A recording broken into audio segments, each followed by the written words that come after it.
இல்லற வாழ்க்கையில, திருமண வாழ்க்கையில, தம்பதிகள் கடைசி வரைக்கும் அவங்க வாழ்க்கையில வெற்றி பெறணும்னா, ஒருவருக்கொருவர் பொருந்திக் கொள்ளணும். பொருந்திக் கொள்வதுன்னா என்ன? பொறுமையோட இருக்கணும். விட்டு கொடுக்கணும். அந்த இடத்துல ஈகோ. நீ பெரிய ஆளா? நான் பெரிய ஆளா? நீ சொல்றத நான் ஏன் கேட்கணும்? நான் சொல்றத நீ ஏன் கேட்கணும்? அந்த மாரி பொருந்திக் கொள்ளாம இருந்துட்டன்னா, வாழ்க்கை நீடிக்காது. அப்புறம் பொருத்தமே இல்லாம போயிடும். சில சமுதாயத்துல பொருத்தம் பார்ப்பாங்க.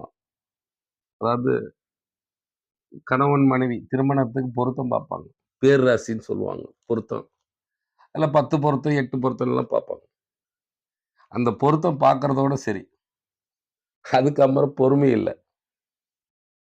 கடைசியில கோர்ட் வாசல்ல தான் போய் நிக்கிறாங்க. பஞ்சாயத்து, விடுதலை, டைவர்ஸ், மனு. காரணம் என்ன? பொறுமை இல்ல. விட்டுக் குடுக்கும் தன்மை இல்ல. இல்லற வாழ்க்கையில வெற்றி பெறணும்னா, பொருந்திக் கொள்ளணும். எல்லாத்தையுமே ஒரு ஆள் மட்டும் இல்ல.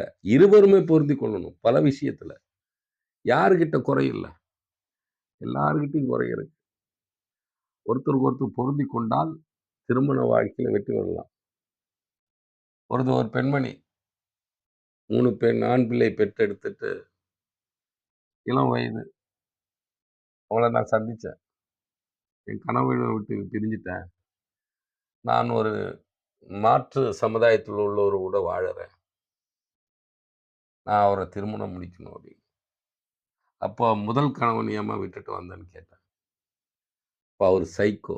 இப்ப எல்லாருமே சொல்லக்கூடிய ஒரு வார்த்தை. புடிக்கலன்னா மனைவி சைக்கோ. புடிக்கலன்னா கணவன் சைக்கோ. சைக்கோன்னா என்ன? அவங்க கூட வாழ முடியாது. 3 புள்ள பிறக்கிற வரைக்கும் அந்த சைக்கோ தெரியல. அதுக்கப்புறம் தான் சைக்கோ தெரியும். பொருந்திக் கொள்ளும் தன்மை இல்லாதனால, அந்த பிரிவினை அங்க வந்தது. பொறுமை வேணும்.